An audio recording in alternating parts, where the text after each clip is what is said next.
dahil hindi masyadong kagandahan at hindi masyadong kagwapuhan, eh hindi sumikat. Pero nagagawa nila ngayon sumikat sa social media dahil hindi requirements ang maganda at gwapong pagmumukha. Tama mali? Tama. Number 3, hindi mo kailangan ng backer. Dati kasi para sumikat ka, it's either kamag-anak ka ng mga dating artista or mga director or hindi naman kaya meron kang napakalakas na backer sa mga manager. Ngayon, hindi mo na kailangan lahat yan. Each and every one of you, ang gusto ko lang sabihin sa iyo kung pwede kang sumikat to whatever means na gugustuhin mo. Pwedeng may mukha, pwedeng faceless. Di ba marami kayong sinusundan na mga influencer na hindi nyo manakita kung ano talaga itsura nila? Yes. Pero pinafollow nyo sila sa social media. Yes. Anong ibig sabihin? Lahat ng klase, as long as tao ka, pwede kang sumikat sa social media. Yes. Ang tanong ko, tao ka ba? Ulitin ko. Ulitin ko lang. Taas ang kamay ang tao. Ako, may naligaw. Tama. Kung tao ka, pwede. Kaya. Ang nagiging hindrance lang ng marami is hindi ko lang alam kung paano talaga, sir. Kasi post naman ako ng post ng video. Parang selfie ko nga eh. Wala naman nagla-like. Wala nga nag-heart eh. Tama mali? Tama. So, ibig sabihin, ano lang ang kulang? May effort ka naman, may ginagawa ka. Kulang lang talaga sa sistema. Yun lang ay idadagdag. Tama, wala kang idadagdag sa buhay mo na gagawin mo kasi matagal mo na itong ginagawa. Okay? Number 3 na gusto kong maisip ninyo is yung tinatawag po natin na brand deals. Everybody say brand deals. Brand deals. Sa brand deals, padadala ka ng produkto. Padadala ka ng mga kung ano-ano. Tapos babayaran ka pa, i-review mo lang yung product nila. Just yesterday, may nagpadala ko sa akin worth 140,000 pesos na gadget. Alam nyo kung anong ginagawa? Nakikiusap, tanggapin ko. Isipin nyo mo iyon. Nakikiusap lang na tanggapin ko. Kung mga sapatos lang, mga damit-damit lang, libre na lahat yan. Pag sikat ka. Eh sir, hindi naman ho kasi kami kagaya ninyo na mahusay, magaling. Ay, mas magaling pa nga kayo, di ba? Mas magaling pa marami sa inyo sa akin. It's just that 3 taon mahigit ko na ho itong ginagawa, kaya po ako naging ganito. Nagsimula rin po ako sa day 1 ng kagaya ng nangyayari sa inyo, nakaupo dyan sa mga seminar. Dito. Ang mahirap lang sa sitwasyon ko dati, tanong niyo kung ano? Ano? Mag-isa ko lahat diniscover ito. Wala naman nagturo eh. Kasi 3.5 years ago is part pa rin ng pandemic.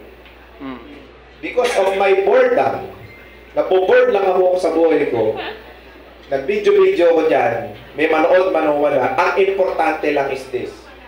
If I could change one life at a time by just creating valuable content in social media, okay na ako doon. Unfortunately, nung nag-uumpisa po akong gumawa ng content, ang nanonood po sa akin ay dadalawa. Yung cameraman ko at ako. Totoo yan. Totoo, honest to goodness. Cameraman ko at ako.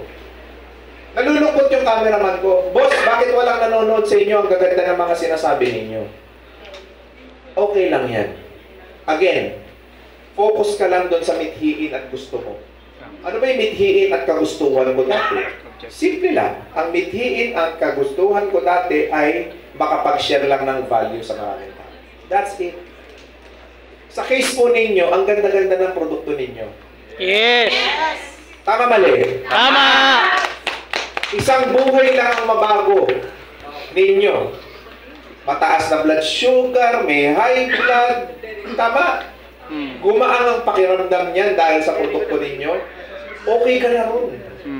Tama mali? Tama. Ang mahirap kasi sa maraming tao, nakapokus sa 3 bagay na to, tama, nag-uumpisa ka pa lang. Hindi mo talaga makukuha yan. Because yan, premyo yan ng hard work and determination mo. Tama. Over the years, bago mo makuha yung perks ng pagiging content creator. Sa una, hindi mo makukuha yan. Pero, as long as dire-diretso ka, as long as meron kang tamang sistema, sigurado ako, maaabot mo rin itong tatlong bagay na to, extra na lang yan. Ang importante sa akin, sa sitwasyon nyo ngayon, tanong nyo kung ano. Ano? Tanong nyo kung ano. Ano po? Ang kumpanya ninyo ang magkaroon ng pinakamalaking boses pagdating sa industriya ng multi-level marketing. Yes! Okay? Kasi ang kumpanya nyo lang ang nakakapag-adapt talaga. Tama. Seryoso yan. Hanggang ngayon, nandun pa rin sila sa word of mouth advertising. Hanggang ngayon, nandun pa rin sila sa flyering. Hanggang ngayon, nandun pa rin sila sa pusakalan. Wala na ho sa ganun. Kayo yung may kapabilidad mag-adapt sa social media because this is the new way of doing business. Yes, yes. Ito na ho yun. And each and every one of you na nandito, you can be famous on social media. You can be a star in social media. Now, what it takes to become that, yun po ang ipapaliwanag ko sa inyo ngayon. Okay ba yun? Yes! Pero magkasundo tayo. Ano yung kasunduan natin? Pagkatapos nitong seminar na to, mag-effort ka. Kahit maliit lang. Gawa ka ng video. Gawa ka ng content. Kahit ano yan. Huwag mo nang isipin kung mag-work ba to, magiging effective ba to. Sundan mo lang yung sasabihin ko sa'yo and for sure, makikita mo na kagad yung massive improvement sa mga gagawin mo. Yes! At ang kagandahan nito, if you are already doing ads, kung nag-a-advertise ka na, sundin mo ang principle na to. Kasi pag sinunod mo ang prinsipyo nito, ang ad spend mo, mapapababa natin ng todo. At ang message per acquisition mo, baka pumatak lang ng piso. Wow! I'm not telling this in theory na nabasa ko sa libro. Yung kausap niyo ho may resulta. Gusto ko lang hong linawin na ako po, sa awa at tulong ng Diyos, sumikat po tayo sa social media. Pero ang pinaka-pinagmamalaki ko, tanong niyo kung ano? Ano? Yung mga buhay na nabago dahil sa ginagawa nating content. Yes! Anong ibig mong sabihin, Boss Arvino? Kapag ka-inads mo, kasama ang pagmumukha ko sa social media, ang baba na talaga ng ad spend. Ganun po yung nangyayari sa akin. So meaning to say, you have to do it what? From this day on, moving forward, you have to be consistent in doing it. Okay? Yes! So with that, dahil ang ganda na po na napag-usapan natin, maraming salamat sa inyo. Thank Joke lang. Okay. So ready na ba kayo matuto? Yes! So 3 ways, but this one later on. Tuturuan ko muna kayo ng sistema. And this will be very quick, no? Mabilis lang po ang ituturo ko sa inyo dahil alam ko, no, na busy po kayo at marami rin po kayong ginagawa at gusto ko mamaya execution na tayo agad. Okay ba yun? Yes! Okay. Number 1. Ang pinaka-importante, ito na, sa paggagawa ng video is your first to 3 seconds. Your first seconds to 3 seconds. Yan ang pinaka-importante. Diyan ka dapat mag-focus. So kung ang video mo, hello guys, wala namang manonood niyan. Wala nang manonood niyan kasi lumampas na yung 3 segundo. O, ulitin mo tong sasabihin ko ha. Walang ilakas, walang pakialam sa'yo ang mundo. Totoo yan. Dati akala ko ganon. Yung iba kasi, pag gagawa ng video, magpapasikat. Nakuha namin resulta, kumita kami ng milyon-milyon. Walang pakialam ang tao lang ngayon sa ganon eh. Pansanin mo, kahit anong ganda ng coaching ipakita mo dyan, hindi ka na rin papansinin. Hindi ka nga mag-views eh. Tama mali? Tama! Kapag ka gumamit ka ng cellphone, nag-i-scroll ka eh. Tama mali? Tama! At maniwala ka sa akin sa kaka-scroll mo, kapag ka hindi interesting yung topic, right? Hindi ka hihinto ng kaka-scroll. Yes! Kapag walang makapag-catch ng attention mo, hindi ka hihinto ng kaka-scroll. So your goal is, to your first 3 seconds, is to get what? Attention. Kailangan makatch mo kagad yung attention nila. So ang tawag po namin sa first 3 seconds mo is your hook. Everybody say hook. Dapat ang hook mo napaka-effective. So ibig sabihin, dapat straightforward, straight to the point ka na, walang paligoy-ligoy. And you have to create your hook dito sa 3 bagay na ito. Write this down. RDR. Yan lang po. Number 1. Okay? Number 1. Your hook should be what? Relatable. Everybody say relatable. Relatable. Hindi po makaka-relate yung mga viewers mo. Ang tagal-tagal mo nang lubog sa utang, gusto mo bang makabayad? That's a very good hook. Tama mali? Tama. Eh, yung mga may utang, bayad na to. Tama mali? Tama. Tapos susundan ko pa yun, nang hindi mo kailangan ng malaking, nang hindi mo kailangan ng pera, pero magkakaroon ka ng pera by just watching this video. May utang. Mababayaran may utang ko, tapos hindi ko kailangan ng pera. Oh, what's that? Hook. Tama? Yes. Paano? Pumaten ka lang sa seminar namin. Wala namang bayad. Tama mali? Tama. Pero later on mo na i-explain yun sa laman ng content mo. Okay? So if I will be creating content, I will make sure na nakaka-relate. Bakit? Write this down. Ang pinaka-effective na content is connected dapat sa social issues. Ano yung mga social issues? Mga Pilipino lubog sa utang. Tama mali? Tama. Diabetes, cancer, high blood, social issue ba yan? Maraming sakit? Yes. Yes. Can you connect your product to high blood, diabetes, cancer? Yes or no? Yes. So can you create a very good hook? Yes. Okay. Sample. Tama? 100,000 per day kapag ka ikaw ay dinialysis sa ospital. At paglabas mo, kapag sira na ang kidney mo, linggo-linggo, kailangan mong gumastos ng 50,000 pataas. May punto ba yun? Yes. So, sa palagay nyo, anong kasunod na sasabihin ko? Exactly! Kayo kasi, binibigay nyo kagad yung solusyon. Bumili kayo ng Salveyo Barley kasi effective po ito. Maganda po ito sa high blood. Maganda po ito sa... Walang bibili. Kasi bakit? When you're doing content, you do not sell. Everybody say, don't sell. Don't sell. Huwag kang magbenta. Ang tanong mo sa RDR, bakit nakapilay nagpapa-interview sa'yo? Simple lang. Hindi mo kasi ako nagbebenta, pero nasosold out sila. Yes. Sino rito ang nakapanood ng content ko kay Boss Rich na nakinabang sa content ko, taas ang kamay? Yes! Tama, di ba? Nakapag-convert ba kayo ng buyer? Yes! Nakapag-convert kayo ng distributor? Yes! Kasi hindi natin binentahan eh. Gumawa lang tayo ng content na eto ay maganda sa katawan, dapat mong gamitin araw-araw dahil nakakatulong. Dapat something na makaka-relate sila. Right? So, ano pa ba yung mga social issues? Bukod sa utang, health problems, what else? Social issues. Na po pwede natin i-connect. Ano pa yung ano? Mataas na bilihin. Pwede mo bang i-connect sa negosyo yan? Oo naman. Bakit? Para sa additional income. Ibig sabihin, lahat ng problema ng Pilipinas, ngayon ang panahon na dapat mong alamin.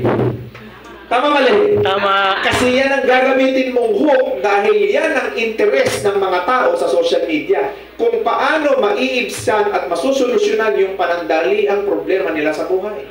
Now, a business is what?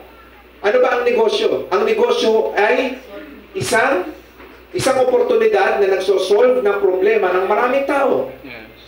Kaya po naging negosyo yung content creation because we solve a specific problem.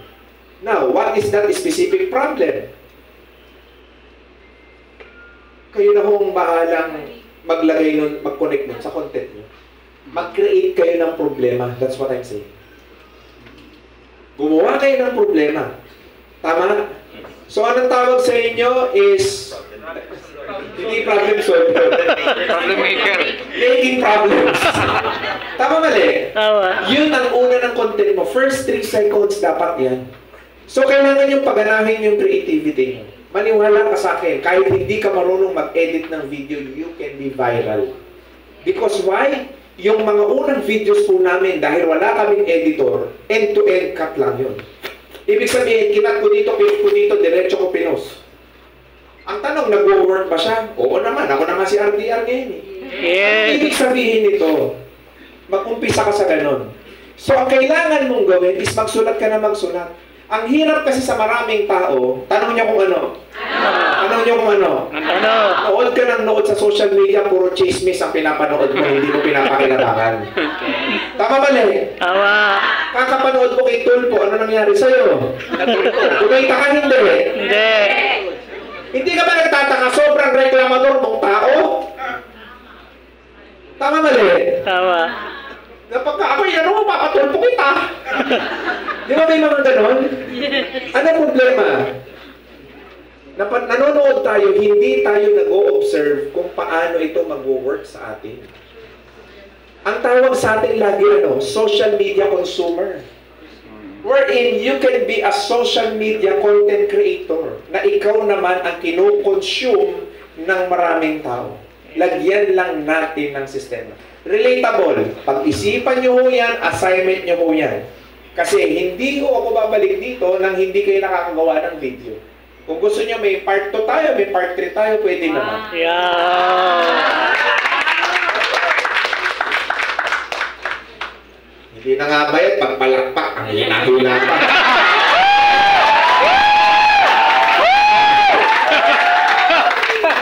Ano to, pilitan? Okay. So, ganon. Tama, relatable. Number 2 is yung tinatawag natin na debatable. Everybody say debatable. Debatable. Ito na yung opinion mo eh. Ngayon dito sa debatable, expect na mababash ka. Bakit opinion mo yan? Huwag ka na magpadala sa mga kamag-anak mo, magdamot ka na. Dapat ganon. Yun ang content. Huwag ka na magpadala sa kamag-anak mo, magdamot ka. Kasi meron akong ipapaliwanag sa iyo na opportunity na kung saan hindi mo na kailangan magpadala kung hindi tuturuan namin kumita yung mga kamag-anak mong tamad. Magandang content? Yes. Magandang content, tama mali? Yes, tama. Akala mo pangit, yun pala maganda. Nagigets ninyo? And that's how I create content every single day. Boss RDR, kasi magaling ka, matalino ka, naiisip mo pa yung mga bagay na on the spot. Hindi. 3 years ko na ho itong ginawa. Ngayon, may ituturo ako sa inyo mamaya na magiging kasing galing mo ko instantly as in now na. Okay ba sa inyo? Yes. Okay. Next is relevant. Everybody say relevant. Relevant. Ano ibig sabihin ng relevant? Sakyan mo kung ano ang nagte-trending ngayon. Example, ano ba ang trending ngayon sa social media? Impeachment ni VP Sara. Tama mali? Tama. Yan ang trending ngayon, impeachment ni VP Sara. O tanong, paano ko i-connect sa Salveo? Simple lang. Kung ako po gagawa ng content, ayan, busy ka na naman sa impeachment, kailan ka kumita dyan sa impeachment na yan? Tama. Tama? Tama. Sa kapapanood mo sa social media, walang mangyayari kahit sino pang presidente, vice presidente ang ipo mo dyan. Kailangan mong i-action ang katawan mo. Gumamit ka ng sarili. Tama ba na yun? Tama. Are you guys learning? Yes.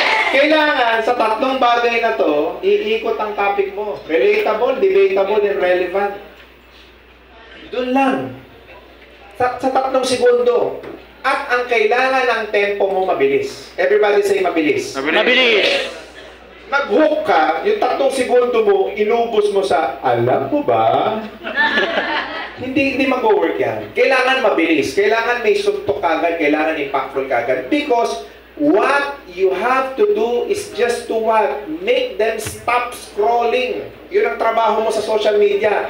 dapat huminto sila ng kaka-scroll sa social media at mapa-stop mo sila, mapahinto mo sila dahil nag-video ka na, dyan na yung pagmumukha mo, lumalabas na yung mga product mo, and all. Right? Yeah. Hindi ko kayo tuturuan dito ng mga komplikadong bagay sa editing. Advanced na yun. Ang importante dito, just create a hook that is relatable, debatable, and relevant. Next phase ng paggagawa mo ng content, after ng hook, you have to create what? Problem. Everybody say problem. Problem. Gawa ka ng problema. Ibig sabihin, pagkatapos ng hook mo, lubog na lubog ka sa utang, may solusyon ako sa iyo. Alam mo ba, na 10 years na, 20 years na, maraming tao ang hindi pa rin nakakabayad ng utang? Problema yun. Tama ba rin? Tama. At maraming tao ang nagpakamatay dahil hindi na sila nakabayad sa utang. Dahil hirap silang humanap ng oportunidad, mababang sweldo dito sa Pilipinas, at higit sa lahat, walang nag-o-offer sa kanila ng magandang opportunity.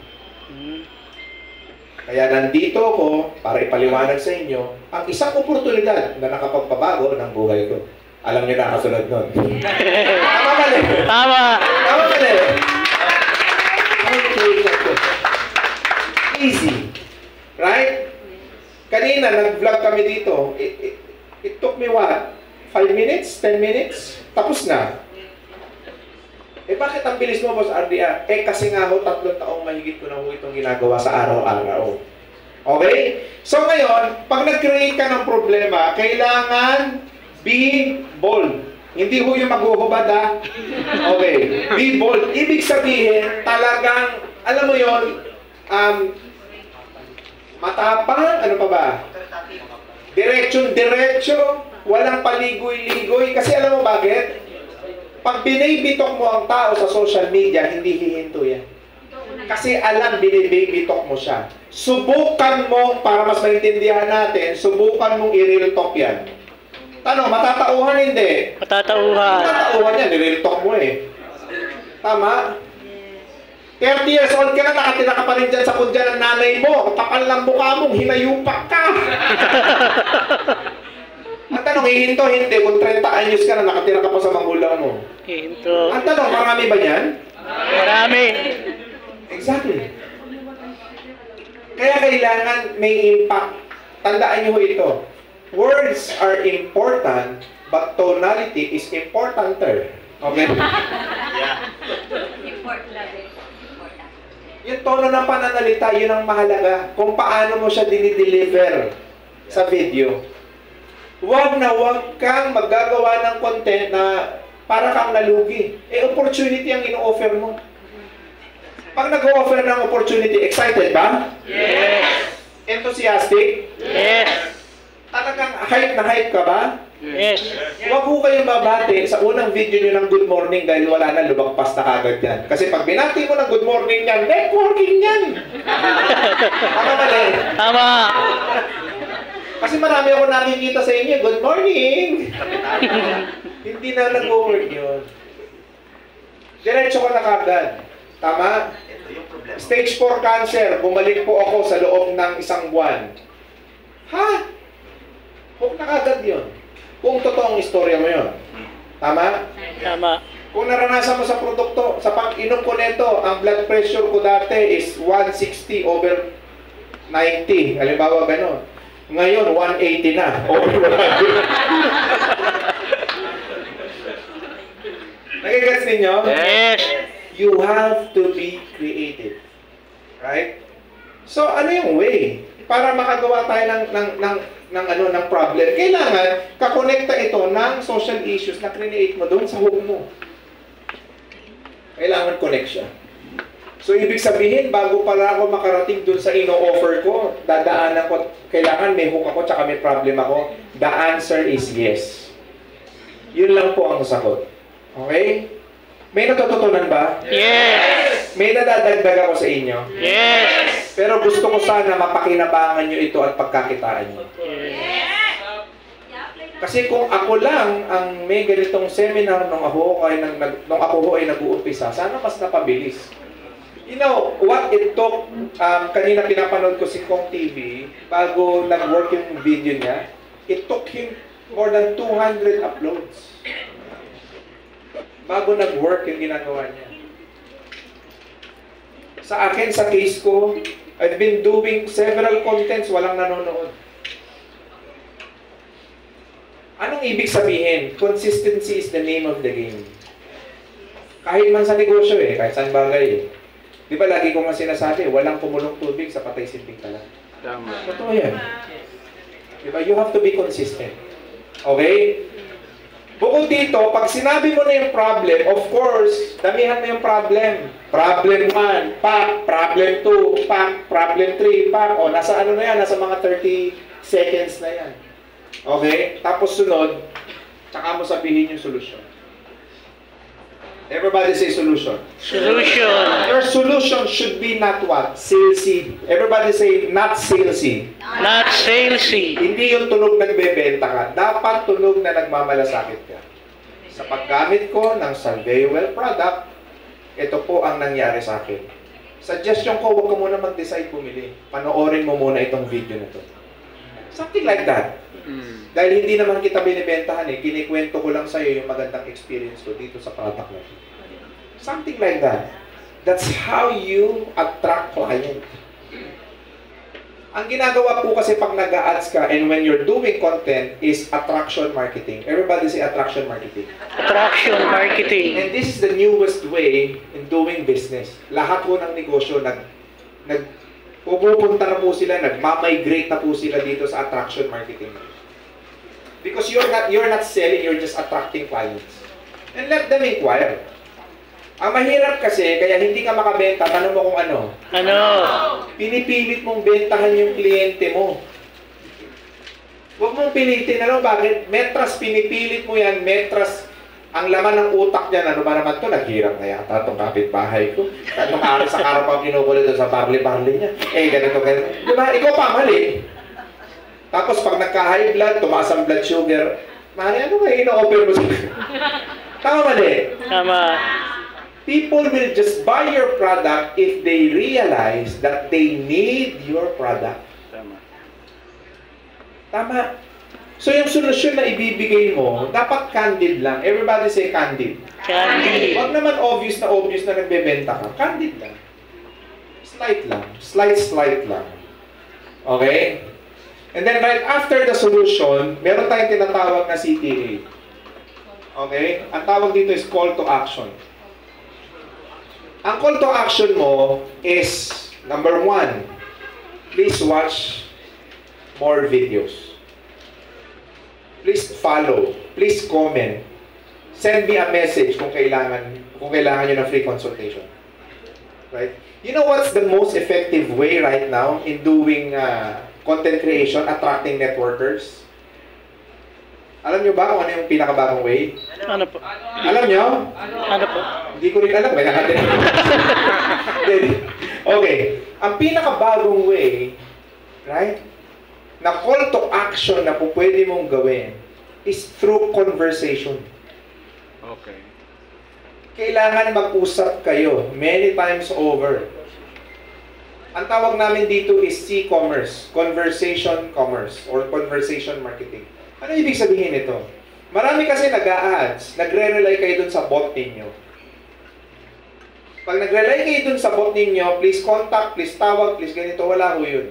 Ang baba ng retention mo nun because may sakit ako ngayon, kailangan ko lang kausap na somebody na makakatulong sa akin para maibsan yung nararamdaman ko. Tama. Ma-uplift ako. Tama mali? Tama. So the best way is ask their cellphone number. Yan po yung ginagawa namin. Paano kayo na-contact ng Team Boss Rich? Tinawagan kayo, tama? Tapos kinulit kayo. Tapos kinulit-ulit kayo. Tama? Tapos hindi na kayo tinatantanan, kinukulit-kulit kayo. Because that's the way. Pag nakuha mo na as acquired customer yan, ang gagawin namin dun is follow up. Okay. May natututunan ba? Yes. Sa palagay niyo magagamit niyo? Yes. Now, this is the most exciting part. Tanong niyo kung ano. Ano? Yung kasunod na ituturo ko sa inyo is I will teach you on how you can actually create unlimited content every single day na hindi mo ginagamit yung utak mo. Wow!